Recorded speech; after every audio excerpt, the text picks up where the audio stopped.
Hello, everyone. This is Dr. Victoria Skirbo speaking to you from the Seeds of Transformation Healing Center in Wareham, Massachusetts. Let's take a look at the week ahead. This will be the week of June 17th through the 24th, and we'll get started right now. Okay, so we're looking at the week June 18th through the 24th. Sunday, June 18th, we have the new moon in Gemini. This new moon is at 27 degrees of Gemini. And on the same day, we also have a first quarter square between the sun and Neptune. Now, the sun is an energy of integration. It's also an energy of delineation. When the sun is shining, we can see things very clearly. And of course, Neptune is the planet of fog. So seeing clearly can be difficult on this day, but we will get into it a little bit later in this video. On Monday, the 19th, we have a waxing sextile between Jupiter and Saturn. Waxing, growing sextiles. Sextiles are mentally stimulating. They have the energy of Gemini. Interestingly enough, we just had Gemini new moon. So there's all this sharing of information and curiosity being satiated. And we are going to get plenty of information this week. Stuff that we knew, we thought we knew, and stuff we didn't know is coming through. What's interesting about this time is that this is the first major aspect between between Jupiter and Saturn since their conjunction on December 21st, which was winter solstice here in the Northern Hemisphere, 2020. There were a lot of big things that happened in 2020, but because they all happened at the same time, we don't always appreciate just how much a shift 2020 was. But of course, with COVID, I think a lot of people feel like there was a shift, but there were other things going on besides COVID that sort of primes the pump for that shift. But this sextile is the first aspect, the first Ptolemaic aspect to happen since that initial conjunction. And it is about opening the lines of communication, and it is about giving us the information that we need. Now, Saturn and Jupiter have a 20-year synodic cycle. It is considered a financial cycle. It's also considered a cycle, a generational cycle. And of course, the initial conjunction of these two planets at the end of 2020 occurred at 1 degree of Aquarius, where Pluto was yesterday until it moved back into Capricorn. So that 1 degree of Aquarius has been getting activated over and over again, and will continue to be activated over and over again over the next 2 years. So each time that happens, we get another shot of that Aquarian age energy. On Wednesday, the 21st, which happens to be summer solstice here in the Northern Hemisphere and winter solstice in the Southern Hemisphere for our folk down under, we have the sun's ingress into Cancer.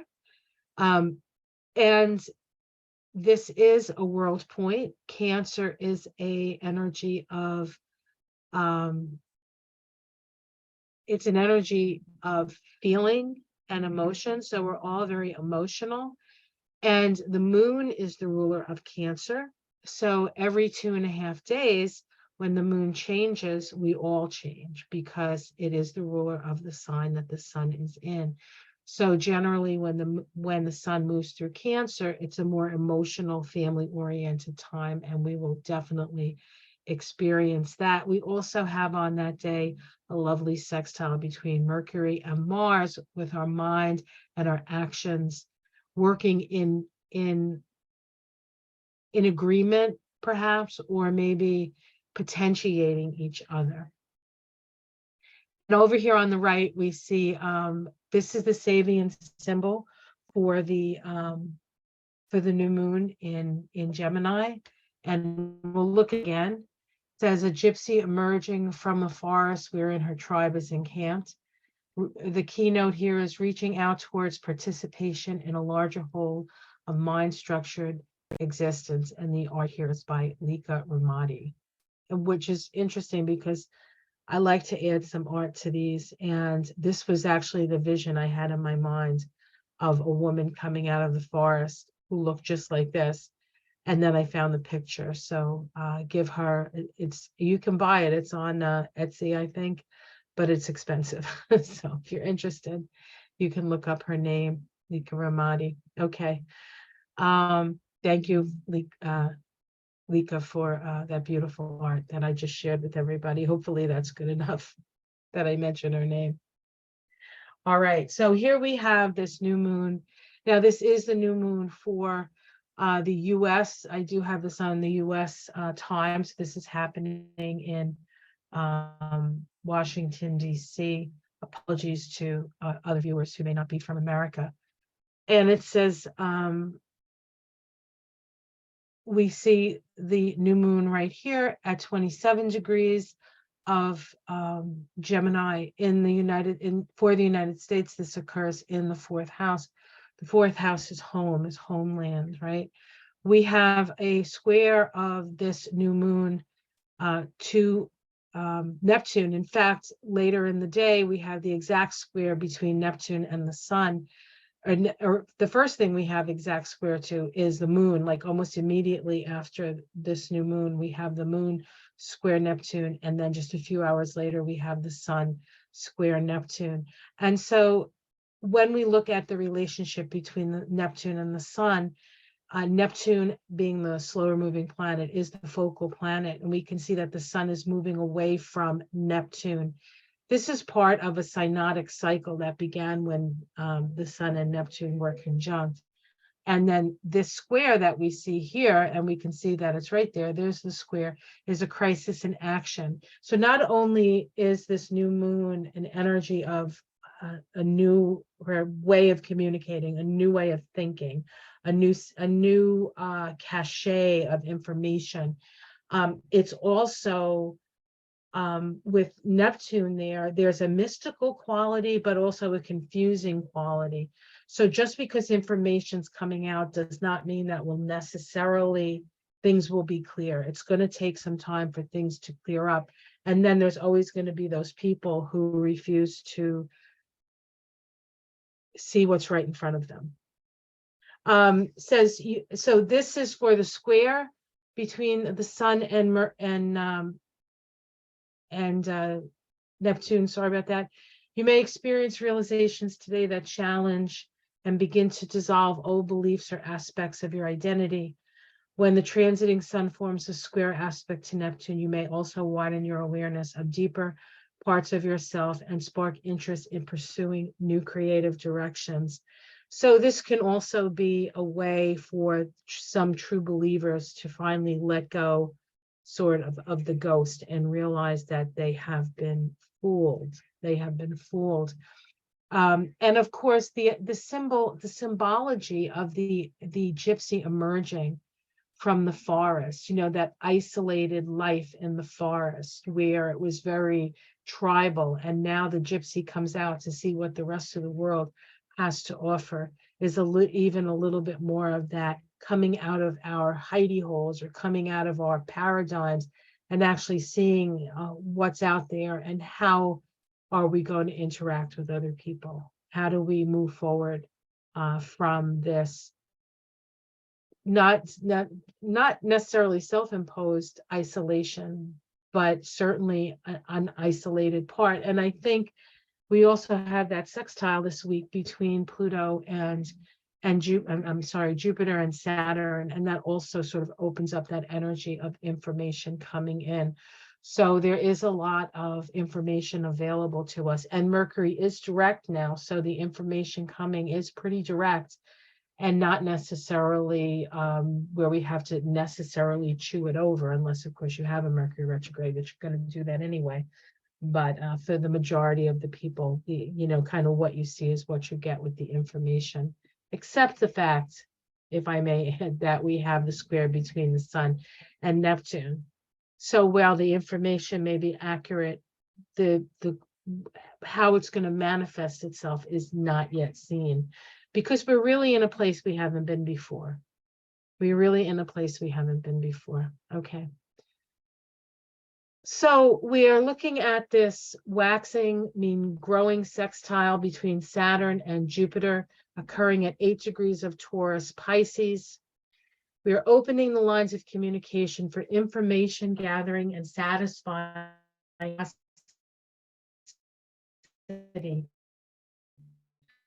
because these are two social planets, society on these planets. So the information that we're getting now is going to help to inform us how to, in some cases, rebuild society that has as the old ways, sort of the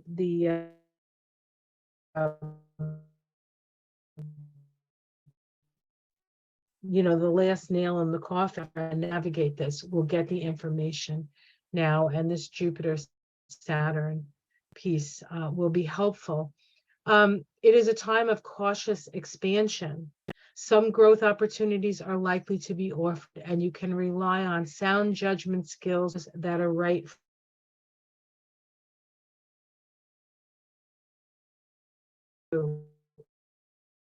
So this is not a thing because somebody else expects you to do it, or you have to hand it. But of course, sometimes it takes us a few decades to understand that. So we have Jupiter at 8 degrees of Taurus, a sleigh on land uncovered by snow. The value of anticipating and preparing for expectable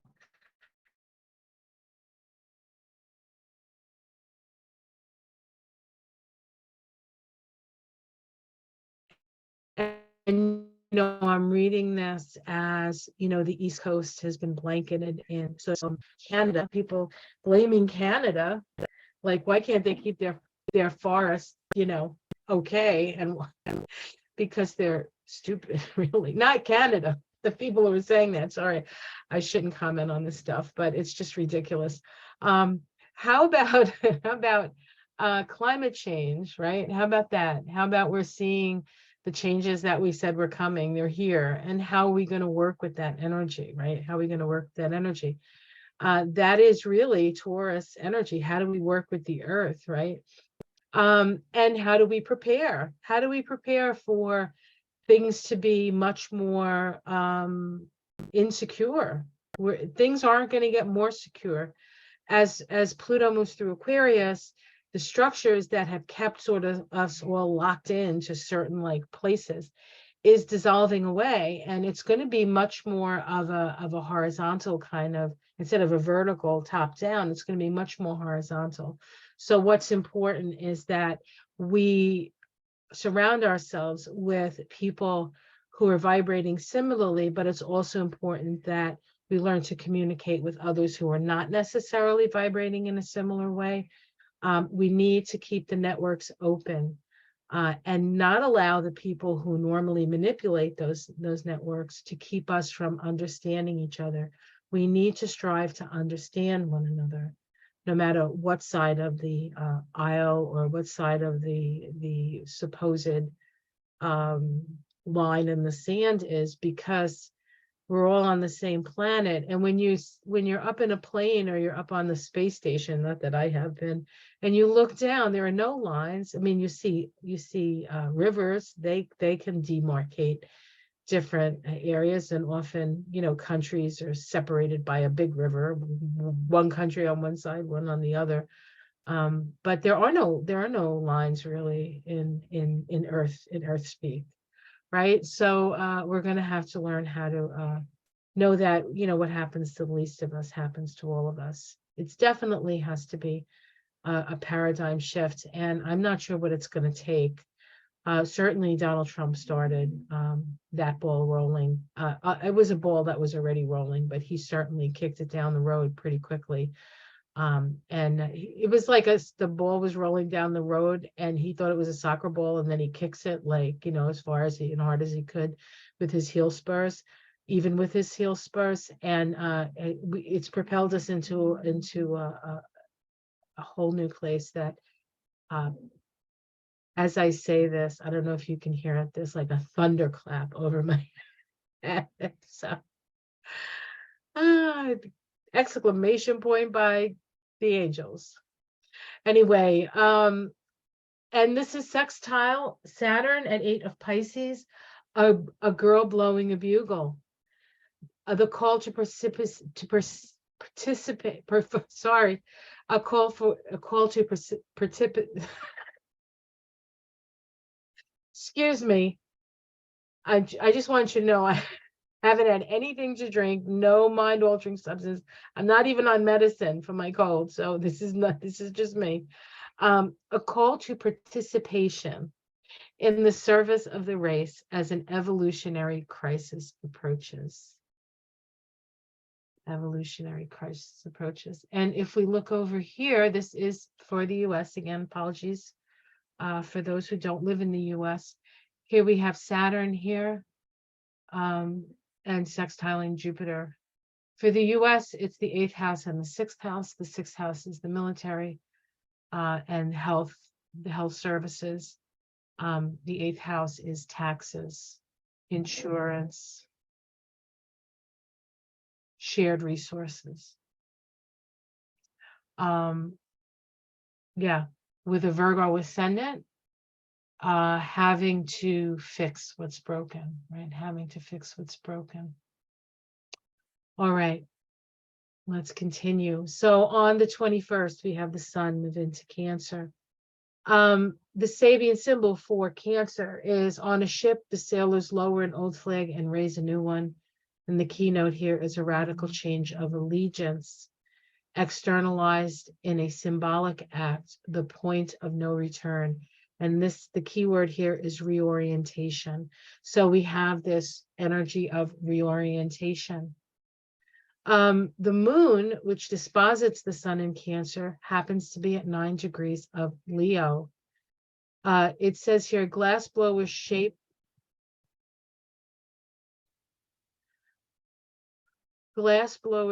beautiful vases with their controlled breathing. So the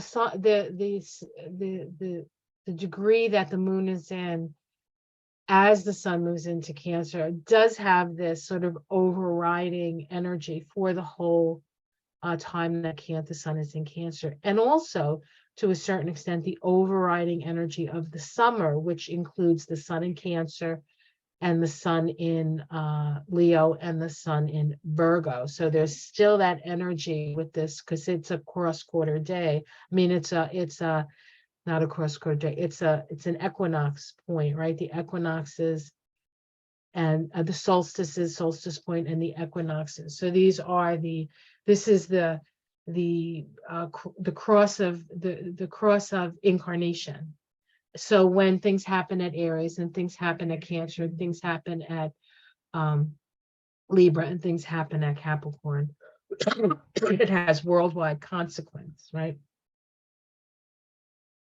But then as the sun moves through Cancer, every time the moon changes a sign, it's going to have that energy. The whole day will have that energy, but that's only the time that the sun is in Cancer. So the keynote here is the need to involve one's most spiritual and vital energies, right? The breath. If we stop breathing, we're dead, right? There's no option. You're either breathing or you're not breathing. And as I'm saying this, there's a torrential downpour and all kinds of wind in this amazing thunderstorm that's happening right this moment. Okay, so hopefully I can stay online. Yikes. Goodness gracious. All right. So the need to involve one's most spiritual and vital energies in the creative acts, if it is to produce significant, beautiful new forms. Keyword here is creative intensity. So when I say shine your light, your light is your creativity. Your light is the light that shines, the spirit within you, and that's symbolic of Leo, actually. which is the energy of creative self-expression. So we all need to express our unique selves. And everybody has a part to contribute. And we have to remember that even if we are not involved in the day-to-day, say in your case, you want to see justice. If you're not a lawyer working for the DOJ or, somebody doing the news, so you're not dealing with that every day, and say you're a florist and you're making arrangements, you need to put the love into the arrangement. You need to put the energy and be in the present and be in the moments that you're in, and live them to the best of your ability, because what that does is it shines your light and it lights, and in that sort of butterfly effect idea, everything gets aligned. We also have here Mercury sextile Mars, sextile Mercury. Here's Mars, here's Mercury. It just happens just shortly thereafter. This is as Mercury is moving towards Mars. This is actually a waning sextile. It's a waning sextile, meaning that it has the energy of Aquarius, which is what we know. So this is about sharing what we know through action. It says this transit represents an opportunity to become more conscious of the principle of cooperation by joining forces with others. We need to come together. Forget about all these mamalukes who are saying anti-woke or whatever they're saying. We have to work together in order to get things done in a way that is going to make a difference, and we're going to survive this, because we're at an evolutionary crisis and an evolutionary crossroads. And that's seen with Pluto square the nodes here.